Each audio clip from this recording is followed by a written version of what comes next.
वह बाल्यावस्था में होने के कारण उसे कुछ भी समझ नहीं था और युवराज भी उसे बालिका समझकर कुछ भी नहीं समझाते और उसके उद्दंड पर आनंदित होते और वह सोचते कि बड़ी होकर समझ जाएगी।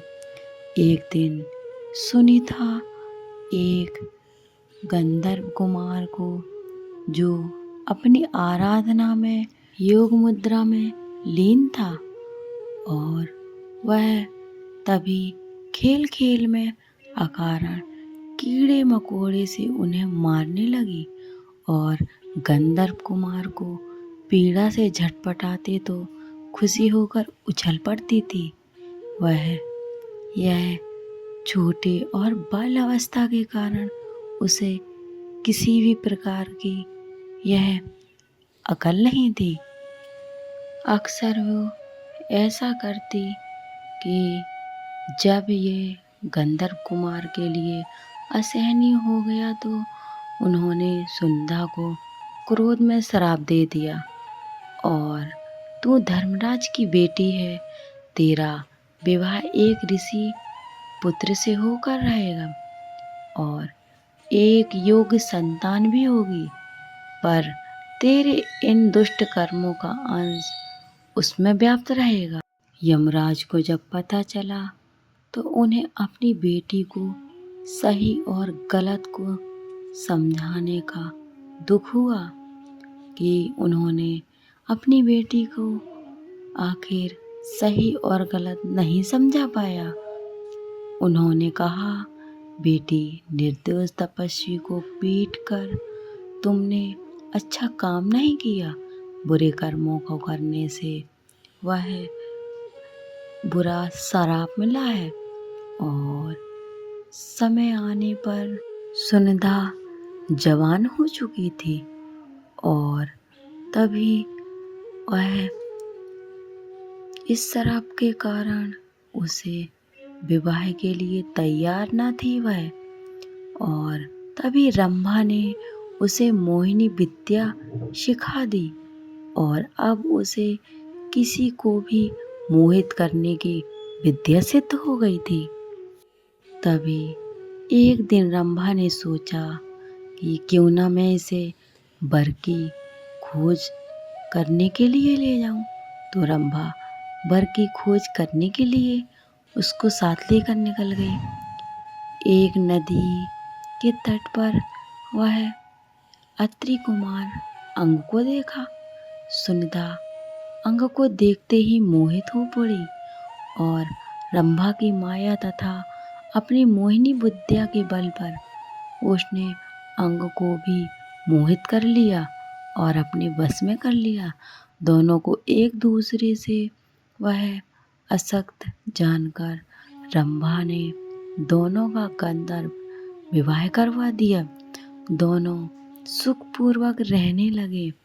वह उन्हें एक पुत्र हुआ जिनका नाम बैन रखा और आरंभ में बैन अपने पिता समान धार्मिक और सदाचारी था, और परंतु माँ का एक दुर्गम उसमें आ गया था और इसी कारण और उसके माँ के श्राप के कारण बड़ा होने पर वह दुर्गम, नास्तिक और वह श्रापग्रस्त इस पुत्र के उत्तर में आया और उसके छठ तथा उद्दंडता का किसी का बस नहीं रहा, पर वह विवश था।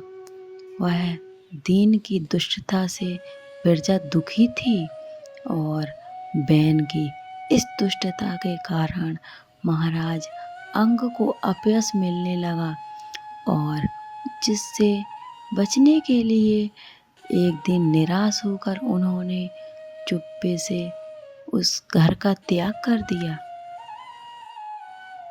उस पुत्र के आतंक के कारण पिता ने घर का त्याग तो कर दिया, पर अब बैन राजा बन गया।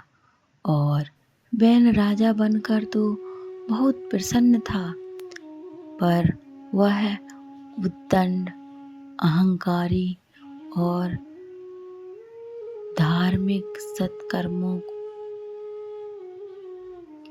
वह बंद हो गए थे और यह अराजकता फैल गई थी। वह बहुत ही अहंकारी था, पर इस कारण वह प्रजा बहुत ही परेशान थी। तब ऋषि मुनियों सहित प्रजा ने मिलकर उसका विद्रोह किया और बैन को पकड़ लिया, उसे प्रताड़ित किया और राजा के पद से हटा दिया। सत्ता छिन चुकी और वह असहाय हो गया। फिर उसके पुत्र बधु को वह राजा बनाया गया।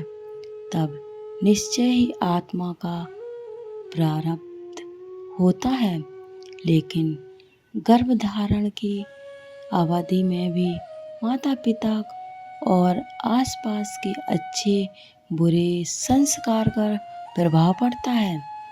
अभिमन्यु माता के गर्भ में ही वह सीख लिया था कि एक शिल्पकार के बच्चे को हुनर जन्म से ही प्राप्त होती है। प्रत्येक मनुष्य को अपने पूर्व जन्म का फल दूसरे जन्म में मिलता है।